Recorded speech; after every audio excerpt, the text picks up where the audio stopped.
Hello, everyone. Welcome to Trusting Children. I'm Aisha, parent, mentor, and educator. And today we're going to be talking about bedtime meltdowns. So I'm sure you've had this happen. You're at the end of the day, busy day, everybody's tired, and you just want to get your little one to relax and have a peaceful bedtime routine, but they fall apart. They have a meltdown, they have a tantrum, and everything seems really, really difficult. You want them to relax, but obviously they're not. And then you start feeling a bit built up and emotionally charged, and the whole situation is just completely counterproductive and nobody's going to sleep. So here are 5 things that I am going to share with you that can help ease these bedtime routines, ease these bedtime meltdowns. Number 1 is that remember it is normal.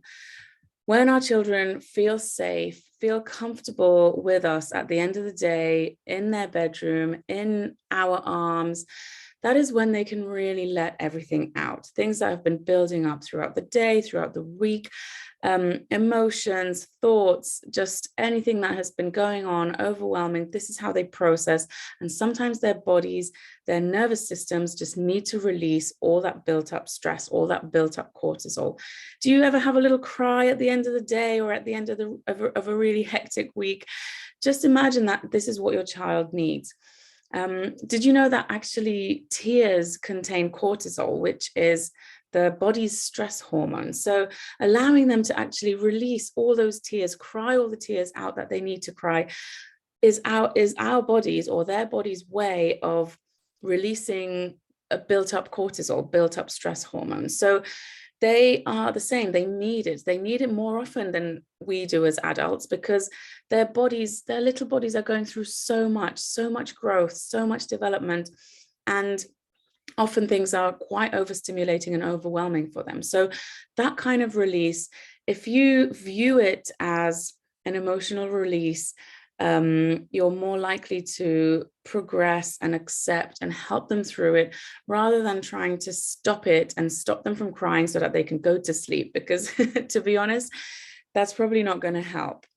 The second tip that I've got for you is try to keep your bedtime routine minimal. If this is something that your child is regularly struggling with, try and make sure all the other activities like teeth brushing, bath time, stories, quiet play, etc., all of that might be a bit too much for them at the end of the day. So try considering doing some of those things earlier. For example, have a bath when you get in from daycare, or in the afternoon, or just before dinner, or just after dinner. Brush your teeth after the last meal, just to kind of minimize opportunities for power struggles while you're trying to get them ready for bed, while you're trying to get them to relax at the end of the day. So the less things you have to do, the less opportunities for power struggles. Keep it really, really minimal, really simple, have a very calming routine. And it also then helps you and your child stay focused, even if they are falling apart. You've only got maybe 1 or 2 things to do: put your pajamas on, read a story, and snuggle, rather than having a long list of things that you need to get done before bed. And then you can gently guide them to the next step, because you both know that this is all you've got to do. The third tip is connect through your restful and relaxing presence. At the end of the day, everybody's tired. We all need to rest. We need a rest. Our children need a rest. So as much as you can, try to provide a calm and relaxing environment.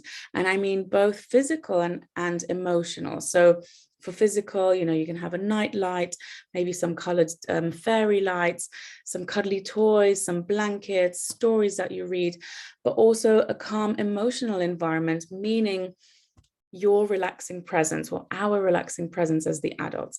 Arguments and power struggles and getting frustrated and shouting, that's not going to help anybody feel relaxed and calm down and go to sleep. So I know that also we are exhausted by the end of the day at times, but if we can try and control our emotions at this time, and especially if it's something that your child struggles with regularly, make sure that you go into this routine, into this bedtime routine, with a calm approach, so that you can help your child bring them back to your calm level rather than you rising up to their frantic, restless level. The fourth tip I've got is try and maybe build talking about the day. Sometimes children, talking about the day into your routine, sorry. Sometimes children need help processing what's happened in that day, in that week, and just having like a short 2-minute chat about what happened that day, giving them the opportunity to express something that they might be worried about or something that's on their mind. If it becomes a consistent part of your routine, they will know that they always have this safe time where they can talk about things that they worry about, fear, anything that they are thinking about. And then this could also minimize their need to express these thoughts through a meltdown. So just a really quick, what did you enjoy today? You can ask them questions. With the older child, encourage them to talk more and sort of express themselves. With a younger child, ask really simple questions. What did you like doing today? What made you smile today? Is there anything else you wanted to say? So just giving them the opportunity to talk through the events and help them process things that have happened. And then the fifth and final point, which I know that you can probably guess what I'm going to say, is acknowledge and accept. And I know that it's really difficult at the end of the day. As I said, everybody's exhausted, everybody's tired. But when they are having a hard time at the end of the day, it's usually a sign that their body just needs to release all these built up emotions, release any built up stress. Maybe it might be about something in particular, like the wrong pajama or the wrong toothpaste or toothbrush or whatever. But that's it. If you can keep those routines minimal and have less opportunities for power struggles and your child is still melting down, it's probably just a need that they need to release all these built up emotions and stimulations from the day, from the week. So sometimes, acknowledge, allow them to have these emotions, allow them to express themselves, and acknowledge as much as you can, as much as you can understand.